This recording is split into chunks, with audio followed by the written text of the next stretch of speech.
오늘은 지난 시간에 이어서 데살로니가전서 5장 1절로 11절 말씀 가지고 때와 기한을 아는 자에 대하여 말씀드리겠습니다. 지난 시간에는 우리가 데살로니가전서 4장을 살펴보았습니다. 4장은 주로 이제 우리가 휴거라고 말하는 또는 이제 공중재림이라고도 말하는 기독교에 있어서 아주 이슈가 되는 중요한 부분을 좀 다뤘습니다. 그리스도 안에서 잠든 자들이 먼저 일어나고 우리 산자도 저희들과 함께 동시에 구름 안에 끌어올려 가게 되는 사건인데, 이 사건이 일반적으로 말하는 그런 휴거 사건이 아닌, 세상 종말을 뜻하는 것이 아닌 하나님의 구원 계획 속에서 천년왕국이 들어가기 이전의 상황을 말하고 있는 것이다 라는 얘기로 말씀을 드렸고요. 이제 그 때와 기한은 성경에서 어떻게 말하고 있으며 그 때와 기한을 아는 자는 누군가. 이 날과 시라고 하는 이 문제 때문에 지금까지 시한부 종말론이라는 많은 사건들이 우리 교계 안에 있었고, 이것이 사실은 다 거짓으로 끝났습니다. 거짓으로 끝나고 그 시와 때와 그 기한을 아는 이가 없다라는 것으로 결론이 나버리고 말았습니다. 그럼에도 불구하고 많은 사람들이 이것이 궁금합니다. 그러나 데살로니가전서 5장 1절에는 이와 같이 때와 기한에 관하여 너희에게 쓸 필요가 없는 자들도 있다는 사실을 기록하고 있는 것이 오늘 우리가 살펴봐야 될 부분이라 이렇게 생각이 됩니다. 먼저 데살로니가전서 5장 1절로 3절 말씀 다 같이 읽겠습니다. 형제들아, 때와 기한에 관하여 너희에게 기록될 필요가 없음은 주의 날이 밤에 도적같이 이른다는 것을 너희 자신이 정확히 알미니라. 왜냐하면 저들이 평안이라 안전이라 말하는 동안 그때에 태안에 가진 자에게 해산 고통 같은 멸망이 저희에게 갑자기 닥치리니 결단코 피하지 못하리라. 때와 기한에 관하여 말씀을 드리겠습니다. 그런데 이 때와 기한에 관하여 아는 자들이 있다는 거예요. 그렇기 때문에 그들에게는 기록할 필요가 없다고, 기록되어질 필요가 없다고 수동태로 썼어요. 때라고 하는 단어와 기한이라고 하는 단어가 뭔가? 개역 성경에는 거기 때와 시기에 관하여 그랬습니다. 때라는 말이나 시기라는 말이나 같은 말이에요. 그래서 때라는 단어는 카이로스라고 하고 기한이라고 하는 단어는 크로노스라고 하는데요. 때라고 하는 것은 어떤 절기, 정해진 때를 말하는 것이고, 기한이라고 하는 것은 주어진 기간을 말하는 것이에요. 일정한 기간이 주어지게 되는데 그것을 말하는데 이거를 많은 사람들이 혼돈하고 있어요. 때와 기한에 관하여 혼돈하고 있어요. 때는 카이로스라는 때가 있고 크로노스라는 때가 있는데, 카이로스라는 때는 이거는 우리의 때고 크로노스라고 하는 건 하나님의 때다. 하나님의 무슨 때가 있어요? 하나님에게 무슨 때가 있냐고요? 하나님은 때가 없어요. 하나님은 빛이시기 때문에 때가 없습니다. 시간도 없으신 분이에요, 그분은. 우리는 밤과 낮이 있고 밤을 12시간으로, 낮을 12시간으로 구분해서 우리가 느끼며 살아가기 때문에 때와 기한과 시간과 날이 있는 거예요. 그러나 하나님에게는 빛만 있기 때문에 어제도 없고 오늘도 없고 매일 오늘이에요. 거기에 하나님에게 무슨 때가 있어요? 이런 엉터리 같은 믿음을 가지고, 이런 엉터리 같은 지식을 가지고 성경을 연다고 열고 있어요. 그러면은 때와 기한에 대해서 성경은 뭐라고 말하는지 좀 살펴보도록 합니다. 먼저 사도행전 1장 6절로 7절 보겠습니다. 그러므로 같이 이르던 삶이 참으로 그를 신문하여 가로되 주여 이 기한 안에 이스라엘에게로 통치권을 회복하시나이까. 그러자 그들을 향하여 이르시되 때와 기한의 삶을 너의 삶이 알 것이 아니요 그런 삶을 아버지가 자기 권한 안에 두셨느니라. 그러니까 우리가 이건 알 필요가 없는 것이다 라고 생각합니다. 그러나 그 말이 아니고, 때와 기한은 아버지께서 이미 정해놓고 계세요. 그 기한 안에 우리가 하나님이 원하는 수준에 도달되면 우리는 기한을 넘어갈 것이고, 그 수준 안에 우리가 미달되면 그 기한은 연장되는 것이고, 이렇게 정해 놓으셨다 그 말입니다. 그리고 그러면 때는 뭡니까? 때는 어떻게 정해 놨습니까? 기한이 차면 반드시 그 때를 만나게 되는 것이에요. 기한이 끝나는 때가 바로 때예요. 그러니까 이 고난은 하나님의 아버지에게 고난이 있지 우리에게 고난이 있는 게 아니에요. 그 고난은, 그 기한은 누구나 똑같은 게 아니에요. 누구는 10년이 걸릴 수도 있고, 누구는 5년이 걸릴 수도 있고, 누구는 1년이 걸릴 수도 있고, 다 달라요. 이 말을 하고 있는 것이, 지금 이스라엘 땅, 지금 중동에 있는 저 땅의 회복의 때를 서령 제자들은 그렇게 물었다 치더라도 예수님께서는 그렇게 답을 하지 않으셨어요. 갈라디아 4장 1절로 5절. 내가 또 말하노니 상속자가 모든 삶의 주인이지만 미수가로 있는 기한에는 아무도 종에게서 옮겨가지 못하여 오히려 아버지의 작정함까지 후견인과 청지기 아래에 있나니, 이와 같이 우리도 미수가로 있는 기한에는 세상 초등학문 아래에서 종살이 당하고 있다가 기한의 충만이 이름에 하나님이 그 아들을 아내에게서 나게 하시고 율법 아래에 나게 하시어 내어 보내셨으니 율법 아래에 있는 삶을 속량하려 하며 나의 삶이 아들의 명분을 쟁취하게 하려 하심이라. 여기서는 때라는 말은 없어요. 전부 기한입니다. 아버지께서 정한 기한이 있다는 거예요. 아버지께서 정한 그 기한 동안에는 우리가 종으로 있는 것이고, 또 그때는 미수가로 있다고 말합니다.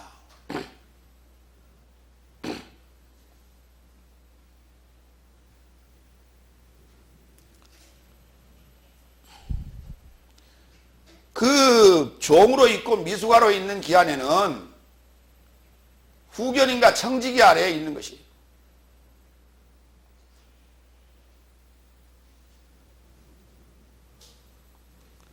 후견인과 청지기 아래에서 일정한 그 기한을 마치게 되면 우리는 그 미수가에서 이제 성숙한 자로 성장하여서 그 기한에서 나오게 되는 것입니다.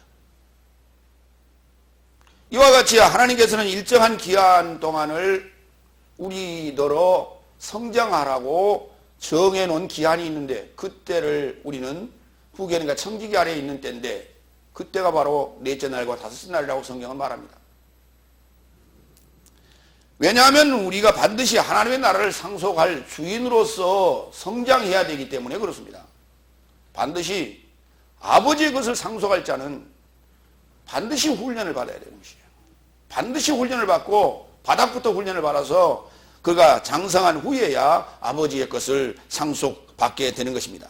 이와 같이 미수가로 있을 때 우리에게 기한을 두어서 그 기한을 채우며 그 기한 동안에 훈련받도록 하시는 기한이 있다는 사실입니다. 요한복음 7장 6절에서 예수님께서는 제자들에게 이 절기에 대해서 말합니다. 그런즉 예수께서 그의 삶에게 가라사대 내 때는 아직 임하지 아니하였으나 너희 때는 항상 준비되어 있느니라. 세상은 너희를 미워할 수 없으나 나를 미워하는 것은 내가 세상에 관하여 그의 행위가 악하다고 증거하고 있기 때문이다. 너의 삶은 이 명절에 올라가라. 나는 이 명절에 이르고자 아직 올라가지 못하노라. 이는 내 때가 아직 체험을 받지 못하였습니다. 절기라고 하는 것은 때로 설명을 했어요. 주님의 그 정한 기한이 채워지면 절기가 이르게 되는데, 이 때는 초막절기였습니다. 이 초막절기에는 예수님이 여기에 올라갈 절기가 아니었습니다. 예루살렘에. 그렇기 때문에 예수님께서는 내 지금 때가 아직 체험을 받지 못했다 이렇게 말하는 것이죠. 예수님이 예루살렘에 올라가야 될 그 때는 6월절이었습니다. 그래서 예수님께서 6월절에 올라가셔서 6월절 희생양으로 이제 잡히게 되시고 십자가에 못 박히게 되는 것이에요. 그러므로 이 초막절기는 내 때가 아니라고 지금 예수님께서 말씀을 하고 계신 거예요. 이와 같이 때와 기한에 관해서 여러분이 일반적인 개념을 이해하셨습니다. 2절.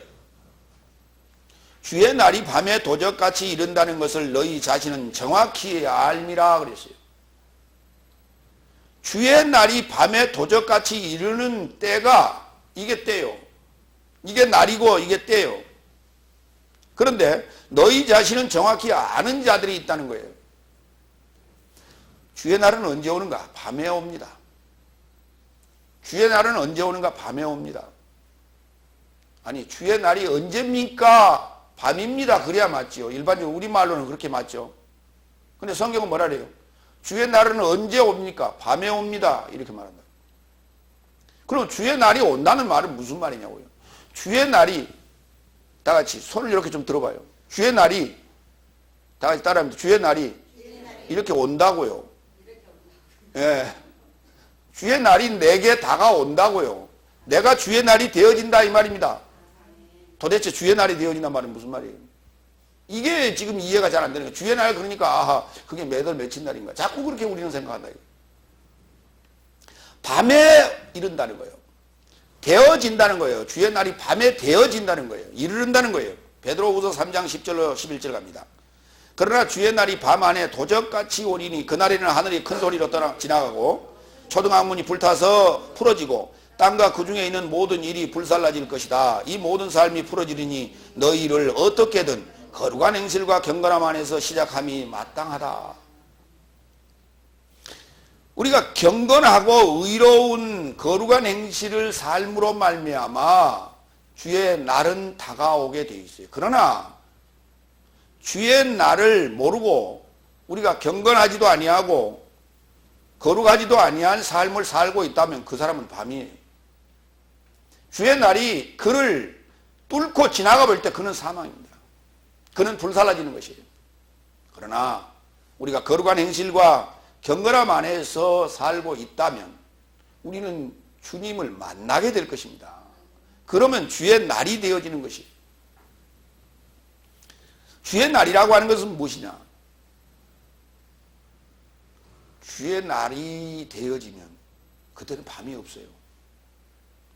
하나님 빛이시기 때문에 주님이 오시면 나는 그때부터 밤이 없어져요. 낮만 존재하는 거예요. 그래서 주의 날이라고 말하는 거예요. 날이라는 말과 낮이라는 말은 같은 말입니다. 낮은 어둠이 없지요. 날에는 어둠이 없는 거예요. 그렇기 때문에 밤에 오는 것입니다. 밤을 밝히러 오시는 이가 주님이에요. 밤이 밝혀지면 주의 날이 됐다는 얘기예요. 주의 날이라고 표현하는 거예요. 낮이라고. 계시록 16장 15절. 보라 내가 도적같이 오고 있으니 누구든지 깨어 자기 옷을 지켜 벌거벗고 다니지 아니하며 자기의 부끄러움을 보이지 아니하는 자는 복이 있도다 그랬어요. 자, 그 자가 누굽니까? 거룩한 행실과 경건함 안에서 사는 자예요. 이것이 자기 옷을 벌거벗지 않도록 입는 거예요. 자기 눈에 안약을 사서 넣는 거예요. 가난한 자가 그 불에 달궈진 황금을 사는 것이, 그래서 부욕해 되는 것이, 이래야만이 내가 이 심판의 날을 피할 수가 있는 것입니다. 그렇지 않으면 나는 밤이에요. 누가복음 2장 7절로 9절. 예수님께서 탄생하시던 그 때를 우리는 봅니다. 예수님께서 오시리라 하신 그 날도 밤이에요. 그러나 예수님께서 오셨던 날도 밤입니다. 그때에 그녀의 맏아들을 해산하여 강보에 쌓아서 구유에 뉘었으니 이는 숙소 안에 있을 곳이 없었기 때문이더라. 목자들이 그 지역 안에서 야영하며 밤에 지킴이 삶으로 자기 양무리에 연결하여 지키고 있더라. 그리고 보니 주의 사자가 그들 위에 서고 주의 영광이 저희를 둘러비치니 큰 두려움을 무서워하였더라. 이래서 이제 예수님의 탄생하신 소식을 밤에 야영하던 그 목자들에게 이 소식을 전해 주는 것이에요. 예수님이 탄생하시던 시간도 밤이었습니다. 예수님께서 다시 오시는 때도 밤이에요. 밤에 오십니다. 그러나 밤에 깨어있지 않는 자는 죽임을 당할 것이요 밤에 깨어있는 자는 영원히 주님과 더불어 영생할 것입니다. 스바냐서 1장 5절 갑니다. 그날은 분노의 날이요 환난과 고통의 날이요 황무와 폐괴의 날이요 캄캄하고 어두운 날이요 구름과 흑암의 날이라고 그랬어요. 예수님께서 초림으로 오시는 때도 그렇고요. 예수님께서 또한 임재하시는 때도 그렇습니다. 지금 여러분은 밤입니까? 낮입니까? 이 시간 지금 주의 말씀을 듣고 계시는 여러분은 지금 밤이지만 깨어 있어야 됩니다. 너희 자신은 정확히 그 날과 그 시와 그 기한과 때를 알고 있다고 말합니다. 사도행전 1장 7절에는 때와 기한이 삶이 분명히 너희가 알 것이 아니요 그런 삶을 아버지가 자기 권한에 두었다고 말합니다. 그러나 지금 제자들은 아직 예수님과 대화를 나누고 있는 그 순간은 아직 일곱째 날 안식일에 들어가지 않았습니다. 그러나 이 제자들이 오순절 성령을 받고 나면 그때부터 그들은 안식에 들어갑니다. 이 안식에 들어간 자는 그 날과 그 때와 기한을 만났기 때문에 그 날과 기한을 이제는 아는 거예요. 이제부터 그 날이 되어졌기 때문에 때와 기한을 알 수가 있는 것입니다. 마태복음 24장 35절 하늘과 땅은 지나갈 것이나 그러나 나의 말한 삶은 결코 지나가지 않을 것이다. 그런데 그 날과 시에 관하여 아무도 알지 못하였으니 오직 나의 아버지가 아니고는 하늘된 삶의 천사들도 알지 못하고 있다 그랬어요. 그렇습니다. 마태복음 24장 우리가 종말장이라고 일반적으로 말합니다. 이제 마태복음 24장 3절에 제자들이 예수님께 묻습니다. 어느 때에 이런 일이 있겠습니까? 라고 물었습니다. 자, 이제부터 예수님께서 그 날과 시와 때에 대해서 쭉 설명을 하십니다. 오늘 지금 24장 36절에서는 날과 시에 관하여 아무도 알지 못하였으니 오직 나의 아버지가 아니고는 아버지 외에는 하늘된 삶의 천사들도 알지 못했다고 말했습니다. 그런데 여기서는 날과 시를 말했어요. 그런데 마태복음 24장에서 또다시 예수님은 뭐라 말씀하시냐면 노아의 날과 같다 그랬어요. 인자에 오는 때는 노아의 날과 같다. 누가복음 17장 28절 이하에서는 또 롯의 날과 같다 그랬어요. 노아의 날에는 무슨 일이 벌어졌는가? 먹고 마시고 장가가고 시집가고 있다가 홍수가 나서 멸하기까지 저들은 알지 못하였다 그랬어요. 저들은 밤이었습니다. 알지 못하고 있었다는 것은 밤이었습니다. 그래서 그들은 다 죽기까지 알지 못하였습니다. 롯의 때도 마찬가지였습니다. 먹고 마시고 시집가고 사고 팔고 집을 짓고 있더니 하늘에서 불과 유황이 쏟아져 저들이 다 불살라지는데도 저들은 알지 못하였더라고 했습니다. 인자에 오는 때는 이와 같다는 것입니다. 인자의 초림 때도 마찬가지고 인자께서 호령과 천사장의 나팔 소리로 임하는 그때도 알지 못합니다. 예수님의 초림을 만난 자만이 예수님의 재림을 만나게 되는 거예요. 예수님의 초림도 모르는 자들은 재림 예수를 기다리고 있는데 재림 예수 만날 수 없습니다. 왜냐고요?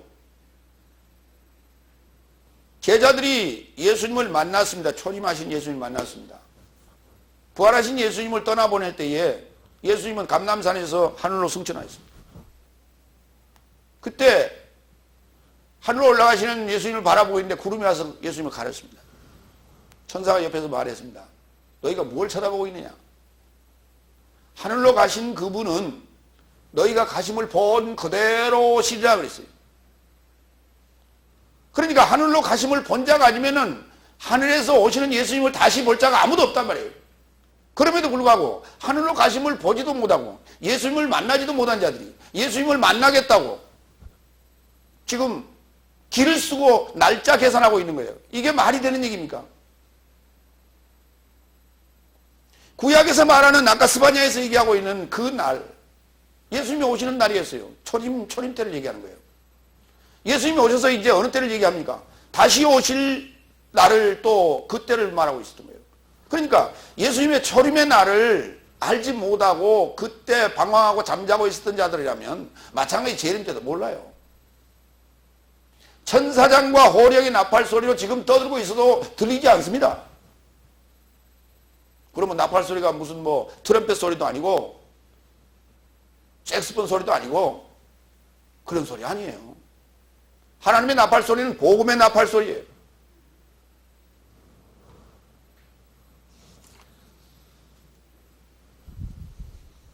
그러나 빛의 아들과 낮의 아들 된 자들은 그 날과 그 시와 때와 기한을 알고 있습니다. 그 날과 그 시와 때와 기한을 정확하게 알지 못하고 일러주지 못하는 자는 지금 아직 후견인가 천직이에요.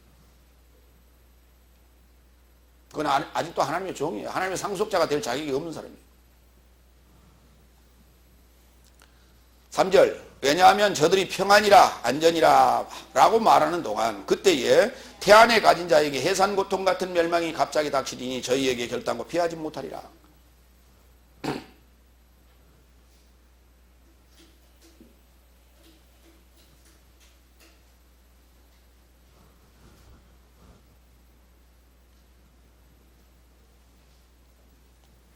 밤에 속해 있는 자들은 고통을 피할 수가 없답니다. 밤에 속해 있는 자들은 이렇게 말한답니다. 평안이다, 안전이다.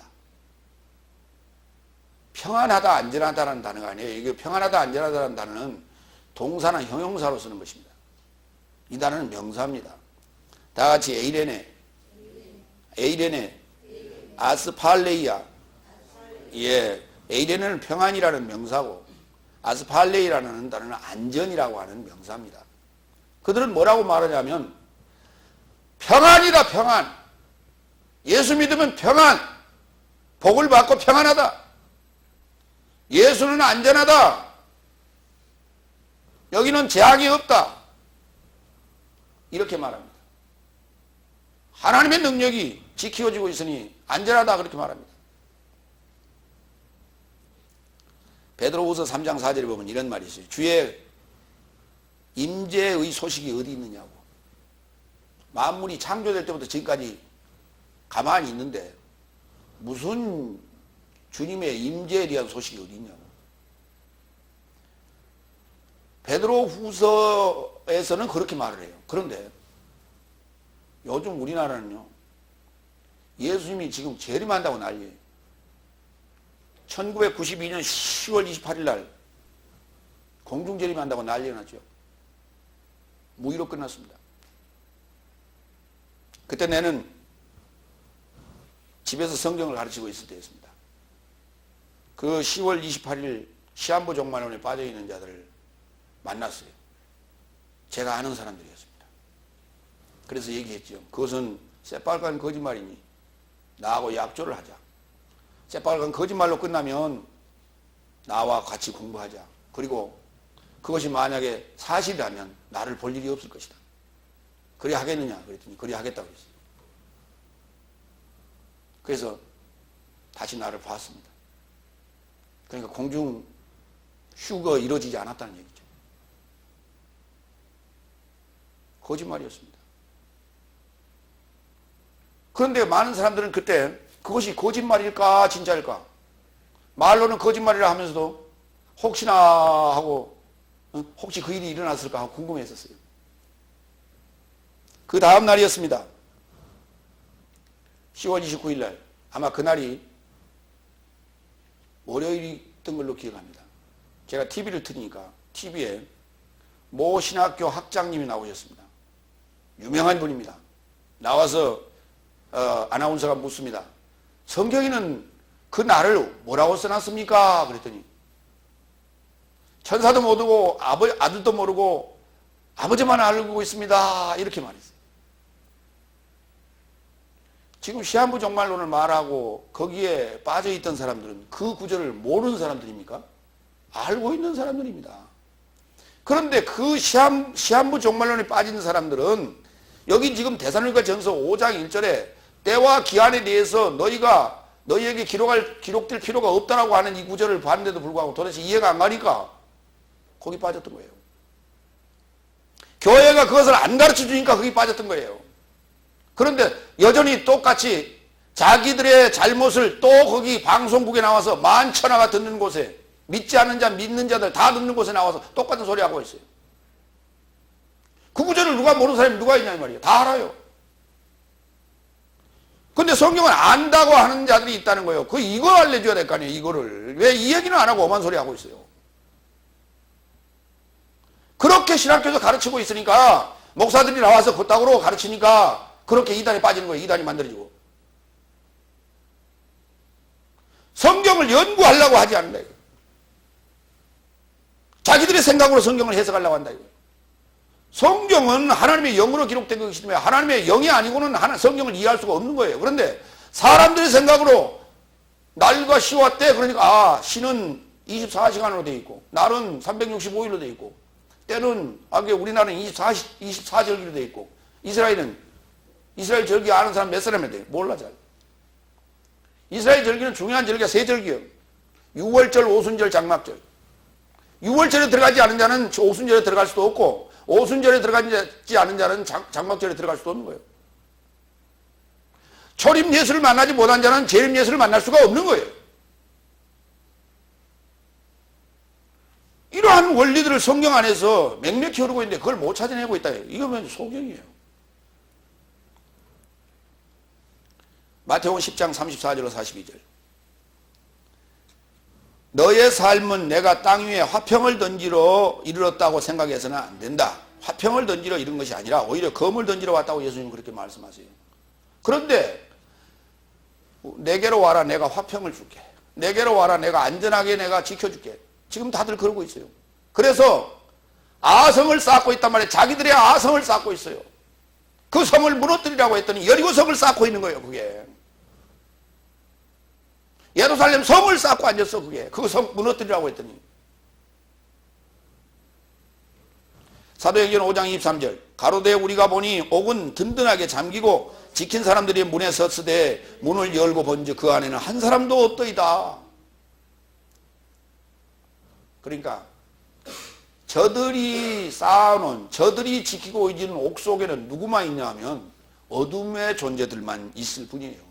빛의 존재는 아무리 그들이 우겨 싸움을 쌓아도 그들이 가두려고 해도 다 나와버려요. 오늘 지금 여기 사도들과 베드로를 유시한 사도들이 이제 오순절 성령을 받고 복음을 증거하기 시작했어요. 온 성이 소동하기 시작했어요. 그래서 그 사도들을 잡아다가 옥 속에 가둬놨는데 다음날 보니까 어디로 다 가버리고 없어요.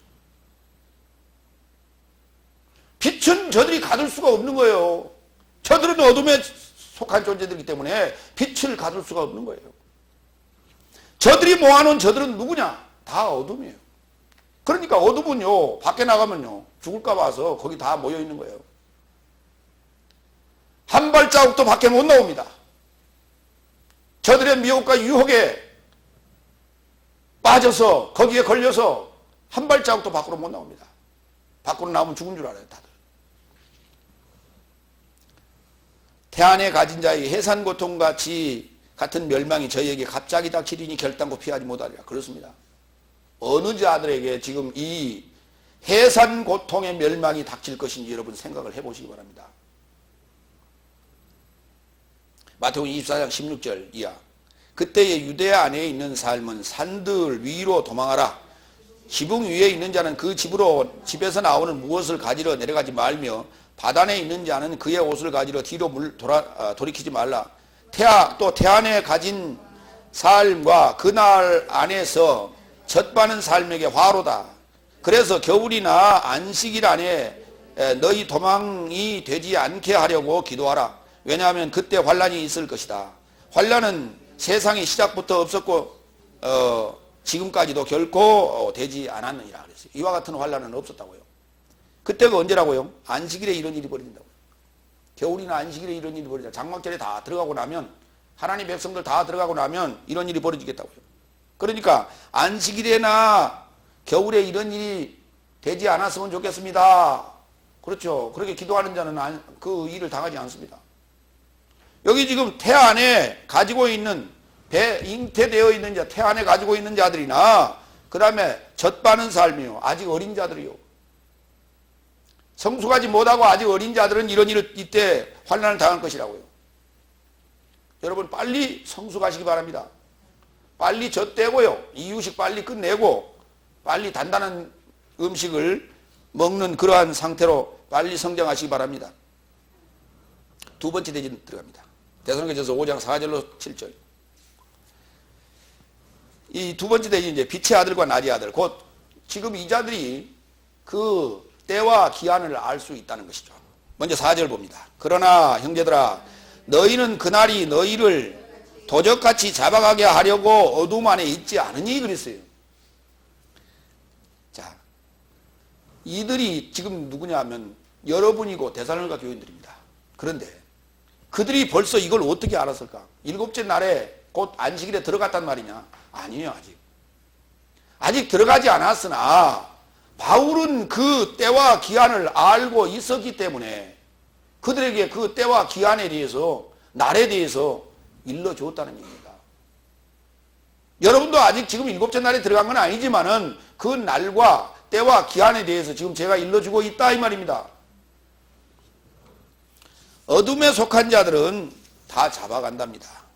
어떻게 해요? 도적같이 와서 잡아간대요. 구약의 상황을 좀 보겠습니다.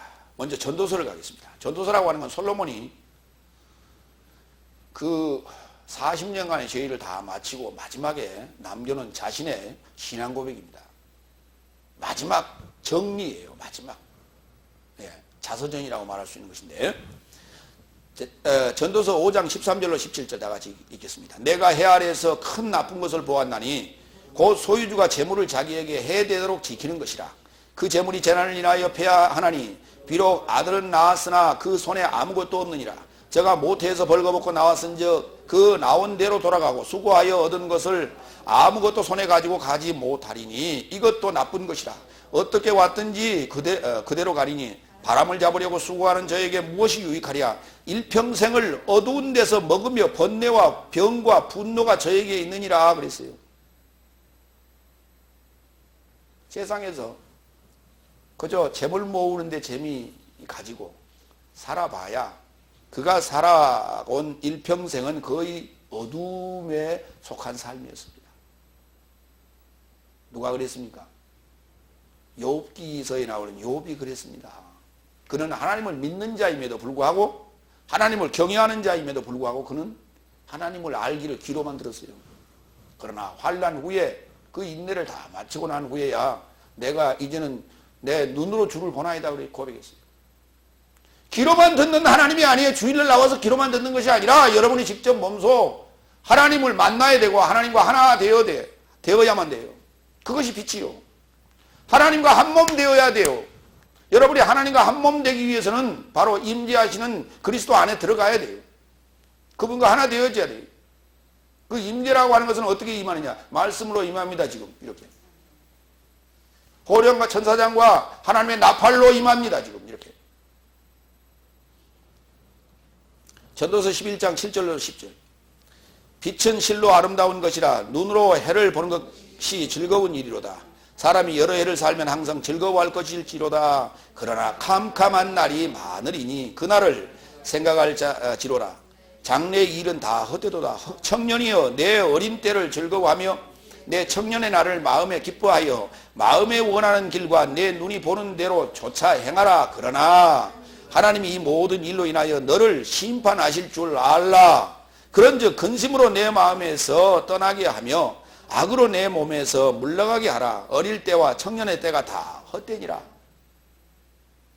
대단히 중요한 얘기예요. 우리 청년들에게 대단히 중요한 말씀이에요. 자기도 그렇게 살았다는 것이죠. 그런데 살아보니까 다 별 볼 일 없더라는 거예요. 왜? 그것이 다 어둠에 속한 삶이었어요. 누가복음 11장 34절로 35절 봅니다. 내 몸의 등불은 눈이라. 내 눈이 성하면 온 몸이 밝을 것이요 만일 나쁘면 내 몸도 어두우리라. 그러므로 내 속에 있는 것이 빛이 아니고 어둠인지 주목해 보라고요. 여러분 자신 안에 있는 것이 빛인지 어둠인지 한번 분별해 보라고요. 여러분이 가지고 있는 지식이, 여러분이 가지고 있는 그 지혜와 명철이 그게 빛인지 어둠인지 한번 분별해 보라고요. 하나님을 알지 못하면 그것은 어둠이에요. 때와 기한도 알지 못하면 어둠이에요. 성경을 안다라고 하는 것은 바로 이거예요. 시간의 개념이에요. 시간의 개념. 성경이 말하는 시간의 개념이 도대체 우리가 어떻게 그걸 이해해야 되느냐라고 하는 거예요. 성경은 보면 역사서입니다. 시간성을 가지고 있어요. 때와 날과 기한과 시를 얘기하고 있기 때문에 그것은 시간적인 얘기예요. 이걸 어떻게 이해하느냐라고 하는 것이 성경을 이해하는 관건이에요, 이게. 이거 이해가 안 되면 백날 헛소리 하고 있는 거예요. 성경 역사 6,000년이라는 이런 소리 하고 앉았어요. 성경 역사가 무슨 지구 역사가 6,000년이에요. 성경의 나이를 계산해 보니까 그렇게 되더래요. 거기에 빠진 사람이 얼마나 많은데 그거 가지고 그걸 계산해요? 그 나이가 지금 그런 얘기 하자고 지금 써놓은 거예요? 숫자라고 하는 것은 주로 뭐에 쓰냐면 비밀에 쓰는 거예요. 성경이 숫자로 기록되어 있는 부분들은 다 비밀입니다, 그거. 우리가 아는 숫자가 아니에요. 아라비아 숫자도 아니고 하나 둘 셋 넷 이렇게 셀 수 있는 숫자가 아니에요. 성경은 시간적인 거예요. 숫자적인 거예요. 이 개념이 우리의 인간의 생각으로 그대로 이해한다면 그건 바보예요. 그건 어둠이에요. 그가 그렇게 알고 있다면 그는 어둠이에요. 그가 가지고 있는 그 지금 자기 몸 안에 있는 것이 그게 어둠이에요. 근데 자기는 안다고 까불어요. 지금 속속들이 성경을 잘못 풀고 있다라고 하는 것이 지금 속속들이 밝혀지고 있습니다. 창조과학회에서 지금 말하고 있는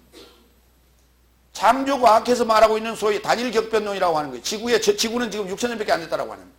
이런 얘기는 새빨간 거짓말이라고 지금 다들 과학자들이 지금 아예 공격의 포문을 열었어요, 지금. 사이비 과학 얘기하지 말라는 거예요, 지금. 기독교는 성경을 가르치는 자는 구원에 관한 얘기 말한 말이에요. 왜 쓸데없는 과학 얘기를 하냐 말이에요. 무슨 성경의 과학책이냐 이 말이에요. 그 구원의 책이지. 이게 비그리스도인이 말하는 게 아니에요. 그리스도인이에요, 그 사람. 그리스도인이며 과학자예요. 그 사람이 하는 말이에요. 한두 사람이 아니에요.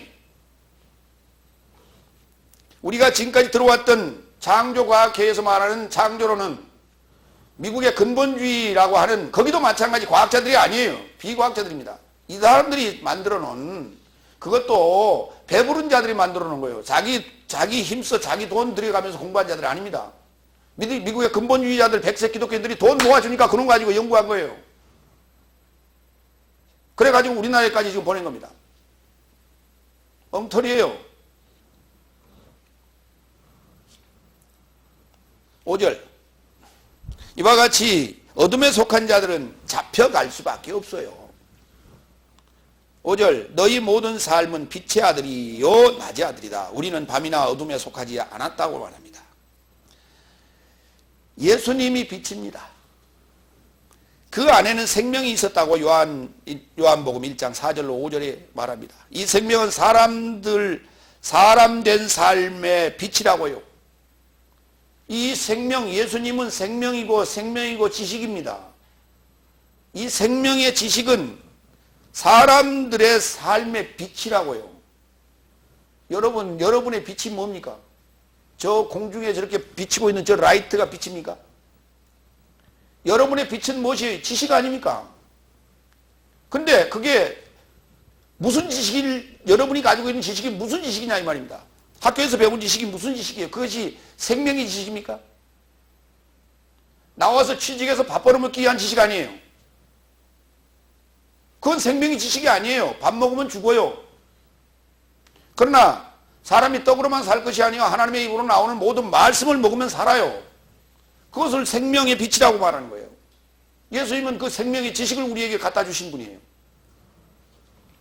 요한복음 1장 9절 미완료로 계시는 참빛은 세상과 하나 되고자 이르러 모든 사람을 비추고 있다고요. 뭘로요? 생명의 지식으로요. 그는 세상 안에 계시더니 세상은 그로 인하여 되었으나 세상이 그를 알지 못하고 있는 것입니다. 나의 근본은 뭘로 되어졌느냐? 하나님의 지식으로 되어졌어요. 그럼에도 불구하고 그것을 까맣게 잊어버리고 있는 거예요. 지금. 모르고 있다는 것도 지식이고 알고 있다는 것도 지식이에요. 모르고 있다는 것을 뭐라고 하냐면 무지 그래요. 다 같이 무지. 예. 알고 있다는 것은 유식 그래요. 그러니까 모르고 있다는 것도 지식이에요. 알고 있다는 것도 지식이고 모르고 있다는 것도 지식이에요. 그러니까 모르고 있는 것도 대단한 지식이에요.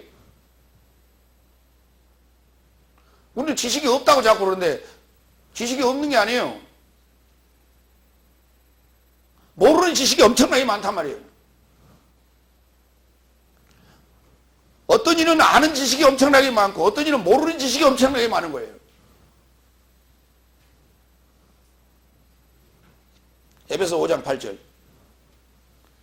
왜냐하면 너희가 전에는 어둠이더니 이제는 주 안에서 빛이라. 빛의 자녀들처럼 활보하라고 그럽니다.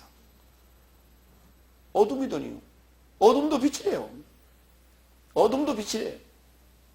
빛도 빛이고요. 그렇죠. 어둠은 빛을 잡아먹는 빛이고 빛은 어둠을 밝히는 빛이고 그래요. 어둠을 잡아먹는 빛을 뭐라고 하느냐? 빛을 잡아먹는 빛을 뭐라고 하느냐? 블랙홀이라고 불러요. 하나님의 말씀을 빛인데 하나님 말씀이 쏟아질 때 하나님 말씀을 받을 때 그것이 받아들입니다. 받아들여가지고 그것을 땡땡 얼려버려요. 이 꽁꽁 얼려버리는 이자들은 블랙홀이에요. 그러나 그 안에 충성자가 이제 들어가서 그 얼려있는 그 지식들을 충돌할 때가 있어요.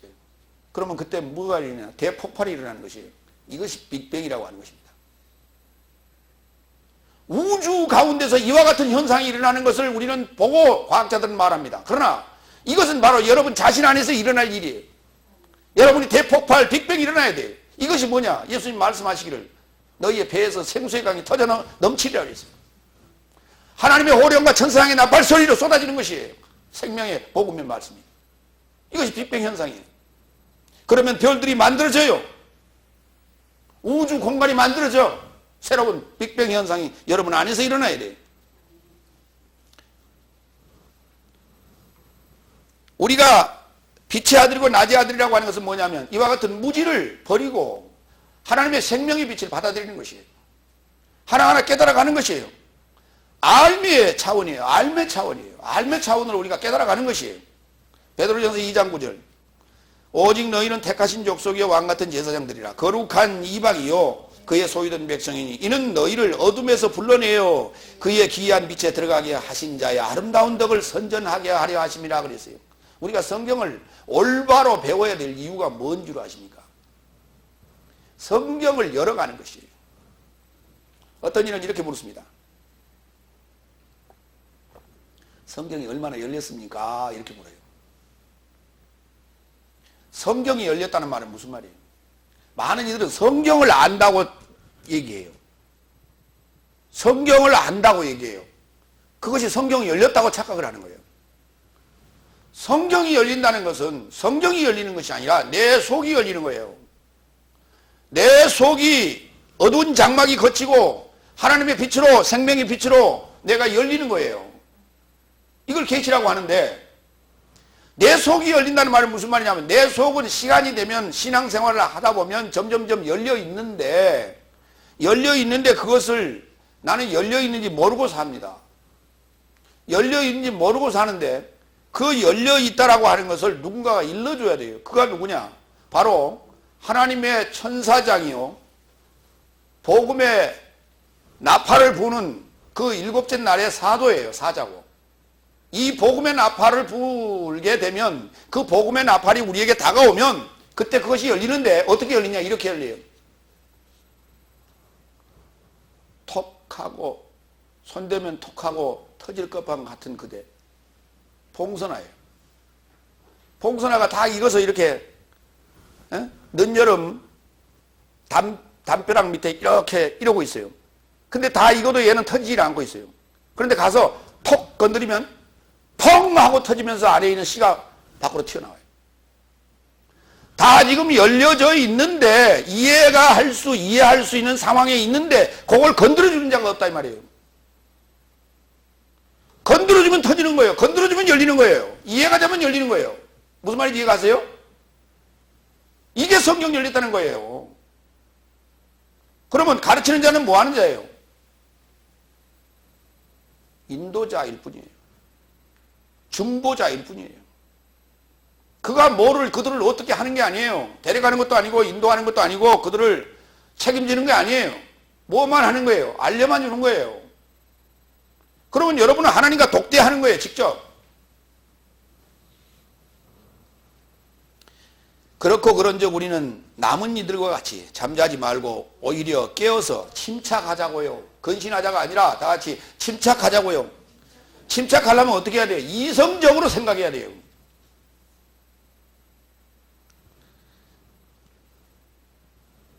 우리 믿음의 여정 속에는 정적인 믿음과 그 다음에 이성적인 믿음의 때가 있습니다.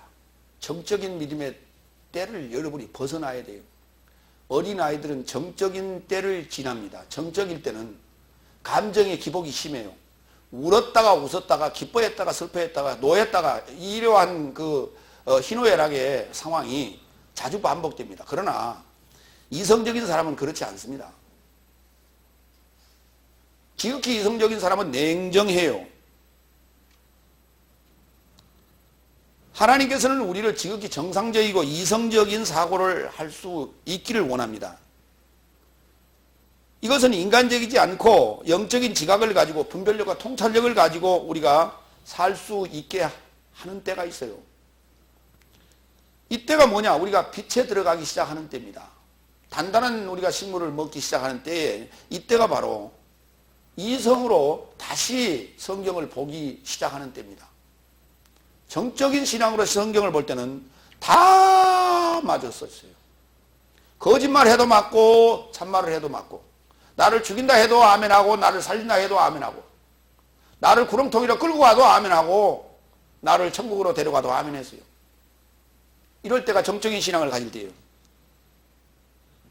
그러나 그것은 잠자고 있는 것입니다. 이제는 깨어서 침착하자고요.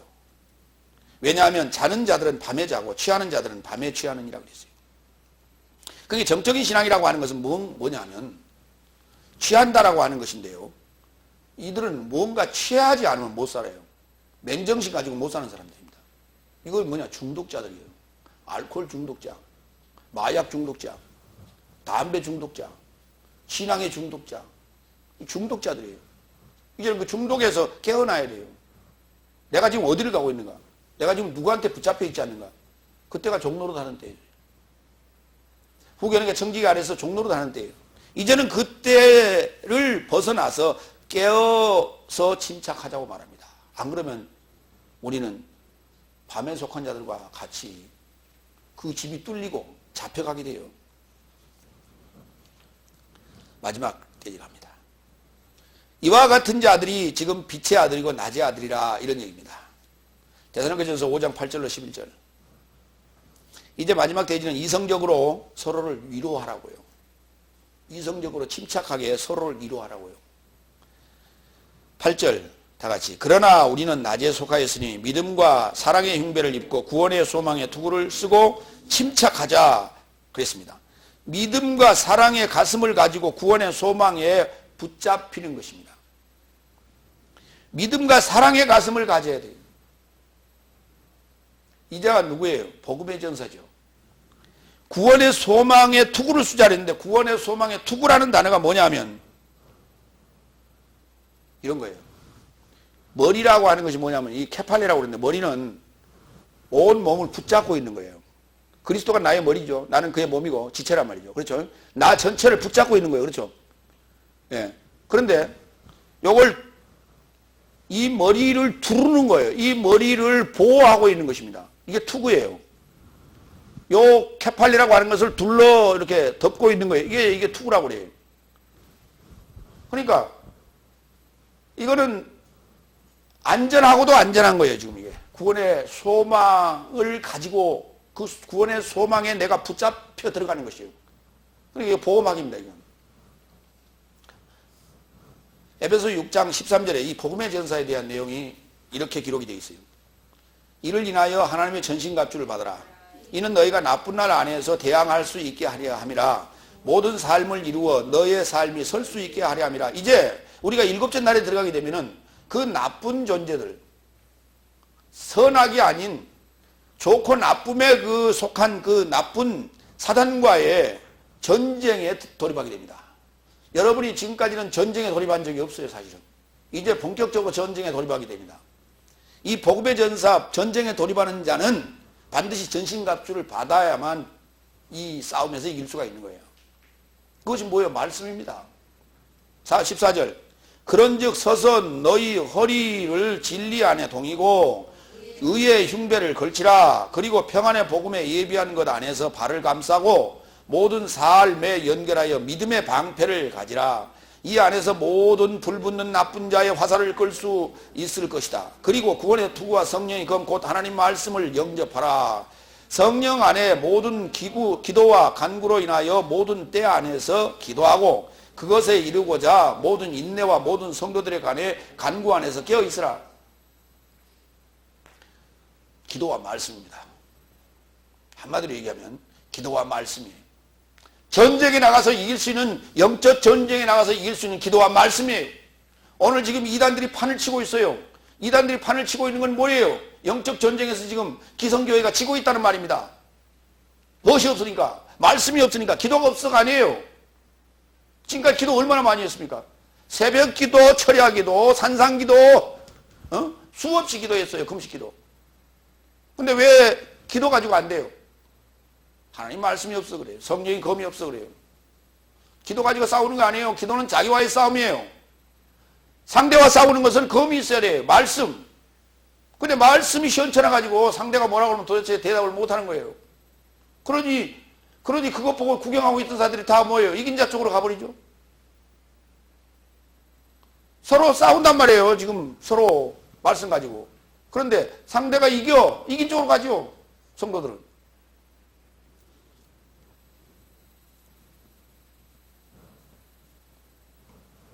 지금 이단들이 어느 정도 실력을 갖추고 다니는 줄 아십니까? 기성교회를 많이 알고 있어요. 원전 들고 다닙니다. 지난번에 어떤 친구가 왔어요. 원전을 갑자기 펴듭니다. 그래서 너 잘 듣다. 그러면 나도 원전 가지고 좀 얘기 좀 하자. 마침 그때 컴퓨터가 열려 있었어요. 그 컴퓨터에 밑에 마우스를 갖다 대면 밑에 사전이 딱 뜹니다. 그러니까 누구나 보기가 굉장히 쉬워요. 자, 여기 사진 갖다 딱 이렇게 밑에 띄우니까 보기 좋지요? 그랬더니, 좋다고 해요. 그래, 그러면 얘기 좀 하자. 그러면서 얘기를 쭉 했어요. 이 친구가 그냥 당황하기 시작한 거예요. 당황하기 시작해가지고는, 갑자기 묻는 거예요. 아저씨는 어느 교단이에요? 어느 교회 다녀요, 날 보면? 왜? 자기들이 파악한 교단, 자기들이 파악한 교회는 이런 사람을 본 적이 없었거든요. 그러니까 원전 들고 다니면 모두가 다 나자빠질 것이라고 생각을 했는데 이게 강적을 하나 만나는 거예요. 그러면서 나한테 묻는 거예요. 어느 교단입니까? 어느 교파입니까? 갑자기 물어요. 어느 교단이면 뭐 하려고 그러냐면. 당시 젊은 나이인데 보니까 나이가 젊은데 젊은 사람이 그 이단에 빠져서 쓰겠느냐. 공부 좀 제대로 해라. 원전 가지고 공부해. 사람을 넘어뜨리려고 다니지 말고 제대로 공부하라. 당신들이 기독교를 지금 다 이길 거라고 착각하지 말라. 너희가 알지 못하는 너희보다 훨씬 높은 수준의 단계가 있다. 그러니까 까부지 말고 공부해라. 그래 내가 보냈어요.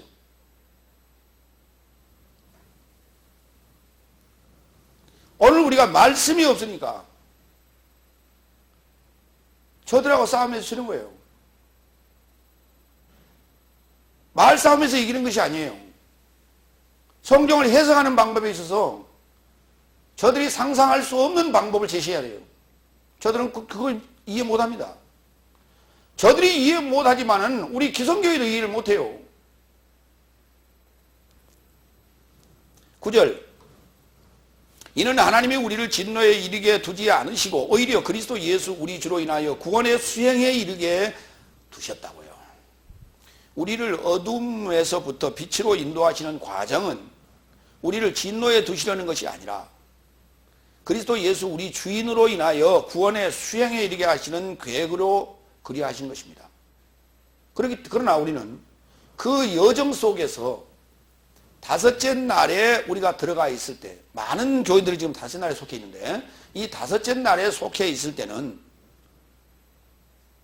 내가 지금 환난을 당하고 있다고 생각을 하고 내가 고난을 당하고 있다고 생각을 하고 어떤 이는 또 나는 지금 빛에 거한다고 생각을 하고 어떤 이는 나는 구원 얻었다고 착각을 하고 있고 이거는 가지각색이에요. 예.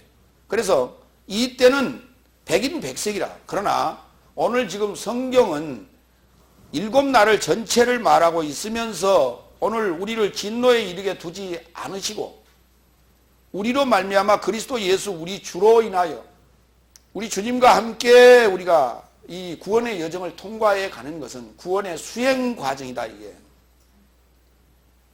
구원의 수행 과정이다. 예. 페리 둘레 한 군데도 빠짐없이 둘러서 두루 행하고 만드는 거예요. 빠짐없이. 이걸 수행이라고 하는 것이에요. 10절 우리에서 초월하여 죽으신 분에 속하여 깨어있든지 잠자고 있든지 그와 함께 동시에 살게 하려 함이라. 예.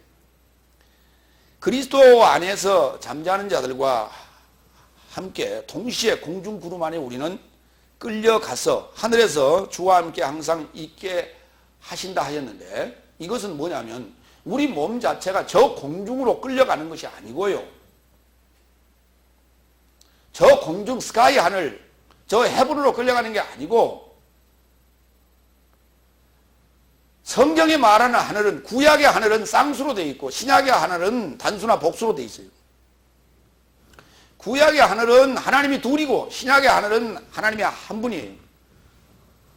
구약의 하늘은 다천일까지 하늘이라고 그러는데, 그때의 하늘은 어느 분이 내 진짜 하나님인지 구분이 안 되는 때예요. 그러나 누구를 하나님으로 섬기고 있느냐, 사탄을 하나님으로 섬기고 있는 때가 구약적인 사고예요. 이게 다스날까지. 그러면 오늘 우리 교회는 지금 신약교회인가 구약교회인가? 구약교회예요.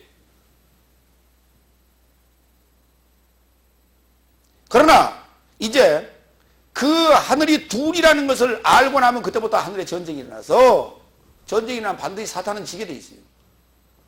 이때가 되면 여러분은 이제 하늘에 끌려 올라가는 때가 도래합니다. 여러분이 끌려 올라간 그 하늘은 처음 하늘이 아니고, 처음 하늘은 쌍수하늘, 두 번째 하늘인데요, 그 하늘은 새하늘이라고 불러요. 다 같이 새하늘. 예.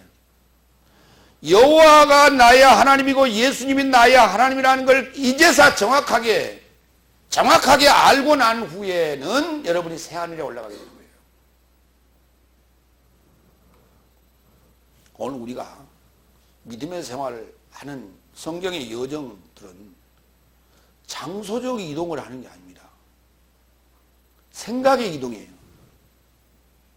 생각의 이동인데, 그 생각의 이동이라는 것이 구약에서 신약을 넘어오는 게 종이 한 장 넘기면 되거든요. 그렇죠? 말라기서에서 마태복음 넘어오는 데는 종이 한 장 넘기면 돼요. 그렇죠? 이건 행동이에요. 그렇죠? 행동을 하는 건 굉장히 쉬워요. 그러나 우리의 생각, 사고가 깨달음의 차원이 말라기에서 신약으로 넘어오는 과정은, 이거는 엄청나게 어려운 거예요. 이동하는 건 쉽다니까. 행동적으로, 육체적으로 이동하는 건 쉬워요. 차라리 우주선 만들어갖고 천국 어디가 있다면 거기 가는 게 더 쉽다고.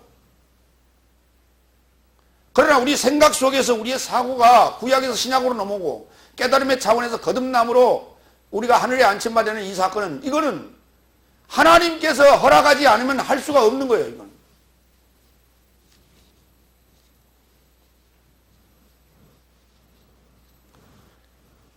이제 우리는 그 하늘에 안침바 되어서 그리스도와 더불어 원수를 통치하게 되는데, 그 원수가 발등상 될 때까지 통치를 합니다. 그 원수가 발등상 되는 그곳이 어디냐면 땅입니다. 하늘은 둘이었습니다. 이제 처음 하늘을 버리고 새 하늘로 내가 올라가게 되면 그때부터 땅은 내 땅이 맞습니다. 그러나 아직은 내 땅이 아니에요. 누가 가지고 있느냐? 사단이 아직 거기를 점령하고 있기 때문에 그곳을 통치하여서 완전하게 나의 땅으로 굴복시켜야 됩니다. 그게 여러분 자신의 땅입니다. 그 땅이 다른 데 있는 게 아니고 여러분 자신 안에 있어요. 그 땅을 여러분이 자기 땅으로 만들어야만이 그때야 새하늘과 새 땅이 완성되는 것입니다. 이것을 천년 통치라고 말하는 거예요. 다 같이 고린도전서 15장 25절. 왜냐하면 원수를 그 발 아래 둘 때까지 저를 통치함이 마땅하다. 마지막 원수는 최후에 폐기되어진다고요. 이 최후에 폐기되기 위하여 나는 땅을 통치하게 되는데, 땅을 통치하는 것은 하늘에서 통치하는 것입니다. 땅에서 통치하는 게 아니에요. 하늘에서 통치하는 거예요. 그래서 여러분을 하늘에 끌어올려 가는 것이지, 예. 여러분이 하늘에 끌어올려 갔다는 것은 여러분의 생각이 사람의 생각에서 하나님의 생각으로 바뀌었다고 말이에요. 철학적으로 얘기하면 형이 화학적인 사고에서 형이 사학적인 사고로 바뀌었다 이 말입니다. 사망의 생각에서 생명의 생각으로 바뀌었다 이 말입니다. 여러분의 생각이, 사고가. 자, 이로써 서로를 위로하고 하나에 이루고자 세우라. 너희도 이와 같이 하라. 다시 말하면은 데살로니가전서 4장 13절부터 18절까지는 세상 종말적인 휴거를 말하는 것 같이 기록해놨고 또 그렇게 풀이를 합니다. 많은 사람들이. 그러나 그것은 하나님의 구원의 수행을 위한 과정으로 각자 자신의 차례 안에서 일어날 구원의 단계의 부분에서 마지막 부분이에요. 천년왕국 이전의 마지막 부분입니다. 이렇게 이해를 해야 된다. 이렇게 이해를 한다면 우리가 불안과 공포 속에서 떨지 않을 것이고, 또 이와 같이 서로를 위로하고 불안과 공포를 조성하지 말고 서로를 위로하고 서로를 권면하고, 그리하여서 서로가 협력하여 하나님의 나라가 하나 되도록 세워가는 것이에요. 이건 분열하는 것이 아니라 하나 되도록 세워가는 것이다. 예. 이와 같이 하는 자들이 바로 빛의 자녀들이고 낮의 자녀들인 것입니다. 그래서 분열을 조장하는 것이 아니라, 상대를 적대시하는 것이 아니라 전부 끌어들여서 알게끔 해줘서 그들이 무지에서 지식으로 바뀌게끔 알게 해주는 것이 우리가 빛의 자녀고 낮의 자녀라고 하는 것을 여러분이 아시고, 이 때와 기한에 대해서 좀 더 여러분과 상세한 내용을 나눌 시간을 기대합니다. 기도하겠습니다. 전능하신 아버지 하나님, 오늘 또 우리에게 위로와 평안을 주셔서 감사합니다. 그러나 우리가 지금 평안하다 안전하다 하고 누워있을 때가 아니고 깨어서 우리가 침착하게 하나님의 앞에 기도하고 간구하고 또 우리의 입을 열어 복음을 증거할 수 있는 기회를 달라고 하나님께 기도해야 될 때인 줄 압니다. 하나님 말씀이 무엇인지 깊이 연구하고 깨달아야 될 때인 줄 압니다.